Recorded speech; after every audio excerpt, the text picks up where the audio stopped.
হ্যাঁ জগৎ শেঠের বাড়ি। কোনটা? বাড়ির রাস্তা যে ওই পারে যে বস্তাগুলো দেখছেন, হ্যাঁ হ্যাঁ হ্যাঁ, এটা হলো জগৎ শেঠের বাড়ির রাস্তা। আচ্ছা, জগৎ শেঠ কাছে, এখান থেকে যেতে হবে না? হ্যাঁ। ও, আর মানে ওই হলো হাজারদুয়ারি। এখানে চলে আসুন, এখান থেকে পথটা দেখতে পাবেন হাজারদুয়ারিটা। হ্যাঁ দেখুন, এভাবে তৈরি আছে। এখানে আসতে পারেন, এখানে চলে আসুন। এই হাজারদুয়ারি এটা? না দেখা যাচ্ছে এখান থেকে। হ্যাঁ, এটা টোটালটাই আপনি হাজারদুয়ারির ভিতর উপরে আছেন। পুরোটাই বাড়ি, পুরোটাই বাড়ি না? হ্যাঁ পুরোটা বাড়ি। এই বাঁশ গাছগুলো পরে হলো? বাড়ি থেকে আপনি বাড়িতে আছেন, এগুলো পরে হ্যাঁ, ব্যবহার না হলে যা হয় ধরে থাকো ধরে থাকো, বুঝতে পারছেন, এসব বাড়ি। হাতটা দেখ।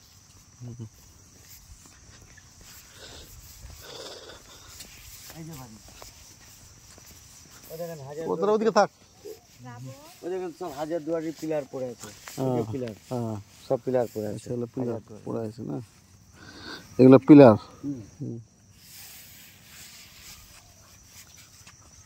এদিকে সব আছে, সব জঙ্গল টঙ্গল লেগেছে, দেখেন সব গাছনি আছে, এখানে ছাপানোর কোনো ব্যাপার নেই, দাঁড়াও, বুঝতে পেরেছেন তো? দেখেন সব গাছনি, এ দেখুন হাজারদুয়ারির গাছনি, এ দেখুন গাছনি, এই যে হাজারদুয়ারির গাছনি, টোটালটা তখন হাজারদুয়ারির। এটা হচ্ছে আদি হাজারদুয়ারি, হলো আদি হাজারদুয়ারি। মানে এরও কি 1000টা দরজা ছিল? হ্যাঁ হ্যাঁ, সেম জিনিস, এটা দেখে ওটা বানানো হয়েছিল। ও ছিল একমাত্র স্বাধীন নবাব, হ্যাঁ, বুঝতে পেরেছেন তো? হ্যাঁ স্বাধীন যখন এর সাথে তো গাদ্দারি করলো, হ্যাঁ, এর সাথে যখন গাদ্দারি করলো, সিরাজকে কিন্তু সিরাজ যখন পলাশির যুদ্ধ যখন হেরে গেল, হ্যাঁ তখন পিলার কেটে নিন, হ্যাঁ, এখানে স্পষ্ট দেখা যাচ্ছে। এটা পুরোটা পিলার, আপনি যতদূর যাবেন হ্যাঁ, হাজারদুয়ারির পিলার, ও যা দেখবেন তো হাজারদুয়ারির পিলার। এখানে ঘরও থাকতে পারে, হ্যাঁ ঘর থাকতে পারে, সোনাদানা থাকতে পারে, গঙ্গাতলায় পড়ে যে বন্ধ হয়ে গেছে। হ্যাঁ, এই একই রকম ডিজাইন করা আছে না, গোল গোল? হ্যাঁ, এই যে ডিজাইন পিলার, এটা ঘরের একটা পিলার, হ্যাঁ হ্যাঁ হ্যাঁ, যারা এখনকার মানুষ হ্যাঁ, হ্যাঁ, ডিজাইন হ্যাঁ, সেরকম সব ইট আছে, এগুলো সব ইট, হ্যাঁ হ্যাঁ, যতদূর যাবে সব পিলার। এটা হলো আদি হাজার। যখন পলাশির যুদ্ধ যখন হেরে গেল, তখন সিরাজ পলাশি থেকে এখানে এসেছিল, এটা হলো আদি হাজারদুয়ারি, হিরাজিল যেটা বলছে, লুৎফার জন্য খুব শখ করে বানিয়েছিলেন এটা সিরাজ।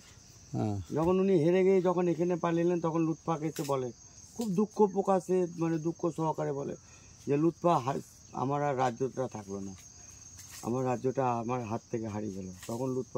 তখন লুৎফা মানে একটা বউ একটা স্বামীকে যেভাবে সান্ত্বনা করে, ওটা বুঝলেন? তখন উনি এখান থেকে রাতারাতি আপনার বাংলা, বিহার, উড়িষ্যা পালিয়ে যায়। এটা উনি ছিলেন তখন 3 স্টেটের মালিক, এই ছিল একমাত্র স্বাধীন নবাব।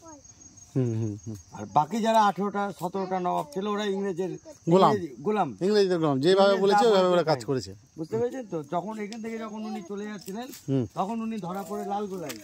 উনি একটু ধর্মিক ছিলেন, সিরাজ, একমাত্র সিরাজই ছিল চাঁদি সোনার জুতো পরতো, এবং ওনার পায়ে ময়ূরপঙ্খীর পর লাগানো থাকতো জুতোতে আচ্ছা, আর মাথায়। তখন ওই নামাজ পড়তে যায়, তখন ওই সময় ওই দামচা ফকির বলে সিরাজের সাথে একটা ভালো করে সম্পর্ক ছিল, দামচা ফকিরের। তখন ওই দামচা ফকির সিরাজের জুতোটা দেখে চিনতে পারে, তখন ওই জুতোর কাছে পাহারা দেয় যে সিরাজ নামাজ পড়ে আসলে আমি যদি কিছু ইনাম পাই, বকশিস যদি পাই।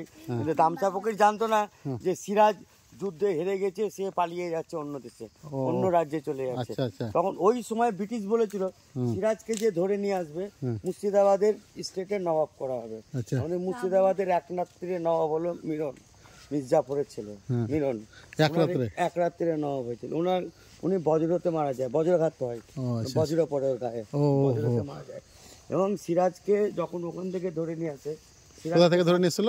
লালগোলা থেকে ধরে নিল, বর্ডার থেকে। লালগোলা? হ্যাঁ লালগোলা। আচ্ছা, আমরা তো শুনেছি বিহার পালিয়ে যাচ্ছিল, বাংলা বিহার পরে যখন মাঝ রাস্তা থেকে ধরে নিয়ে আসে ওনাকে, নামাজ পড়তে যায়, তখন ওই সময়টা ধরা পড়ে মসজিদ থেকে বেড়ানোর সময়। তখন মিরন ওকে দেখে মানে একটা টার্গেট করে যে দামচা ফকির এখানে কেন বসে আছে। দামচা ফকিরের সাথে সিরাজের একটা ভালো সম্পর্ক ছিল, তখন ও ওই জুতো দেখে ওই দামচা ফকিরই চিনেছিল যেটা সিরাজের জুতো, ঠিক আছে? তখন ওই দামচা ফকির কিছু ভিক্ষা টিক্ষা নেওয়ার জন্য, ইয়ে করার জন্য, তখন ওইখানে দাঁড়িয়ে থাকে, মানে জুতোর কাছে। হ্যাঁ, তখন উনি ওই জুতোর কাছে দাঁড়িয়ে থাকে। হ্যাঁ, মানুষ বাংলা ইউটিউব চ্যানেলটা দেখবেন, তাহলে বুঝতে পারবেন, ঠিক আছে? মানুষ বাংলা, হ্যাঁ, আচ্ছা, মানস বাংলা। এখানে একজন এখন খুব ইয়ে করে আছে উনি, তখন উনাকে ওখান থেকে মির্জাপুরের ছেলে মিরন নিয়ে এসে মির্জাপুরের বাড়িতে নজরবন্দি করে রাখে। তখন ব্রিটিশ বলে যে সিরাজকে যে মারবে তাকে মুর্শিদাবাদের নবাব করা হবে। তখন ওই মিরন মানে হাতির পায়ে বেঁধে পুরো লালবাগ শহরটা ঘোরানোর পর ওনাকে হত্যা করা হয়। আচ্ছা আচ্ছা। বুঝতে পেরেছেন তো? এখানে আপনি গল্প যা দেখছেন টোটালটাই আপনার মির্জাপুরের। সিরাজ আলীবর্দী খাঁ ওর কোনো গল্প নেই। আচ্ছা আচ্ছা। 18টা নবাবের মধ্যে এই ছিল স্বাধীন নবাব। আর ইনি ছিল একটু শক্তিশালী এবং সাহসী। আচ্ছা। হ্যাঁ, ইনার তরোয়ালের ওজন ছিল 14 কেজি 200 গ্রাম। যে তরোয়ালটা উনি ব্যবহার করতেন আজ পর্যন্ত কোনো নবাবের ক্ষমতায় নেই। 14 কিলো 200। 14 কেজি 200 গ্রাম তরোয়ালের ওজন ছিল। আর একমাত্র সিরাজই ছিল চাঁদি এবং সোনার জুতো পরতো, ওই জুতো দেখে ধরা পড়েছিল উনি। এই তখনকার সময় জিনিসটা আপনার এরকম ছিল। আচ্ছা আচ্ছা। টোটালটা নকশাটা দেওয়া আছে, বুঝতে পেরেছেন তো? আচ্ছা। টোটাল নকশাটা দেওয়া আছে। এই যে আপনি এটা যা ঘুরছেন এই যে একটা টোটাল ইয়েটা দেওয়া আছে আপনার।